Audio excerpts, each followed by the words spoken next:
Soludo. What that I want to get on the basis. You see, Messi and Peter Messi. Hey, Ugotoriba, o si n'ọnụ gọvanọ anyị na-esi isi.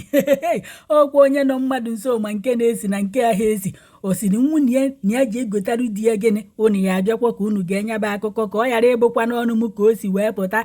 Unu echetalụ na o nwere ife onyonyo gọvanọ mere wee na-atụjelụ mmadụ aka mana o nwekwa onye ọ kpọrọ afa o si na onye agha agụ ha akwụkwọ na ọma ha akwụkwọ na o ji $60 wee jee wee dere ya rizọtụ na ọ bụrụ na ọ chọọ ịzọ ndọrọndọrọ ọchịchị na ya jee nọrọ ana su ike na ana ka ọ gụọ akwụkwọ onye ịmakwa na o nwekwa onye ọkpọrọ afa ka o mere nya bụ ife onyonyo ụfọdụ na-eche na onye nya na ya na-azọkọ nya bụ gọvanọ onye ka apụtara kịta Uche Ekwunife wee pụta wee na-eme ka anyị marụ na onye nwa ka gọvanọ Anambra steeti na-atụpụrụ okwu na onye nwa ka ọ na-atụjela aka ọ na-asị na ọ gụghọkwa akwụkwọ unu ya abịa ka unu ga-enye bụ ife o kwuru maka na akụkọ ọkarị o wee sị na sinsi gọvanọ ji ka anyị hapụ ịkọrọ unu bịanụ ka unu gelo anụta aka ala eze ọkwa ya bụ na eze na-eme ọfụma nnụtakwa nke agbala ọsọ sị ka m bịa ka ala unu makwa na sinsi taata anụnwa bụ Septemba 9, 2025 bụ Tuzdee ka a na-adọ gọvanọ Anambra steeti n'ihu akwụkwọ ka jenereta pass my neighbor ka ndị aka odo si wee banye Ọnịcha wee jee gbusisia ndị mmadụ n'ime main market onye ka anyị pụtakwa kịta wee na-afụkwa nke a ọ dụkwa ka chifu olu gọvanọ taa ọ dụkwa ka onofe ha ọfụma bịakwanụ ka unu gero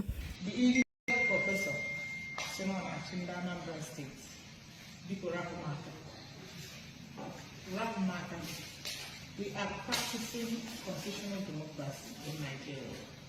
All political parties must know their candidates.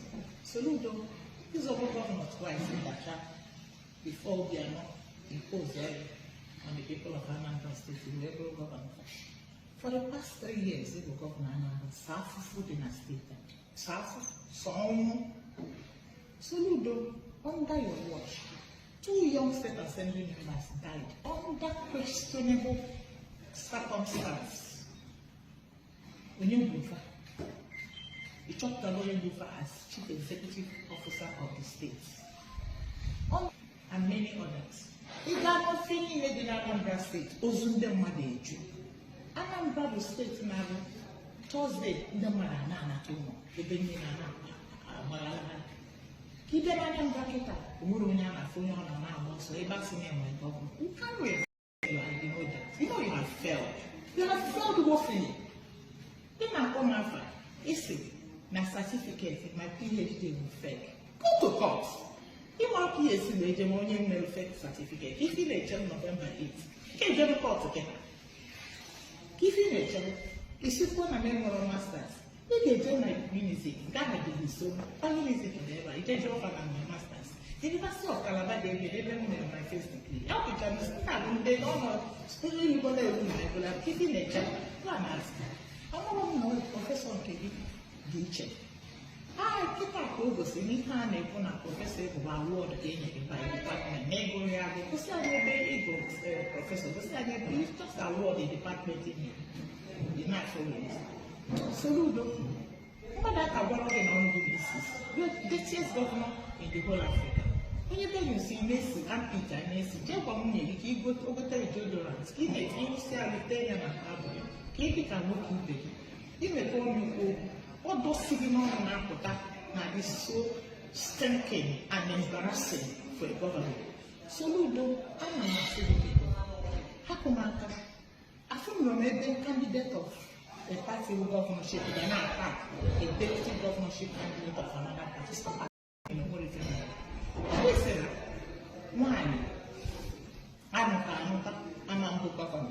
Why do I know the Anambra? So you have cancelled her out, assuming she has political ambition tomorrow. You have cancelled. You don't know the implication of that statement that you made.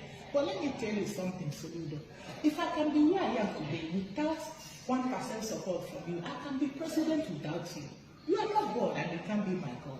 You are too small to determine my future. I am where I am today based on hard work, God's grace, and perseverance. And 1 million of Soludos can never stop me. And you know that, you know me now. And that is why you're tapping me per second. Let me tell you, don't stay connected. One day I will meet you in the field. Let us start packing your things. As far as I'm concerned, very soon I'll be the former governor of Anambra State. asking every day if Tinubu, oh, Mr. President, progressives are working together. In 2023, Tinubu borrow your friend. Did you suspend your friendship with Tinubu in 2023? In 2020, inspiration. Let me tell you, Soludo, be very careful how you talk about me. If you will achieve as a woman, 1 million Africans, forget me in government, maybe a very timid person, very envious of people, very jealous, very cantankerous, a sadist. You're never happy with yourself. I don't know what your problems are, but I believe I'm not one of your problems. Your problem must be countered because you're not behaving like a normal human being. You're behaving like a that's what you are. So leave me out of your problem because I'm not one of them. We are just contesting an election. We are not at war. We are contesting an election because we are practicing democracy.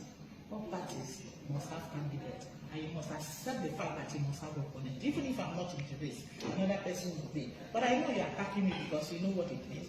Whoever that carries the bomb is the person that gets that bomb. But I can't. Able governor can meaning any spread will able governor. I've never been governor before, but going by what I've achieved as an individual, Soludo can governor. I can look at mine. I can't be too much. My governor, my fake professorship,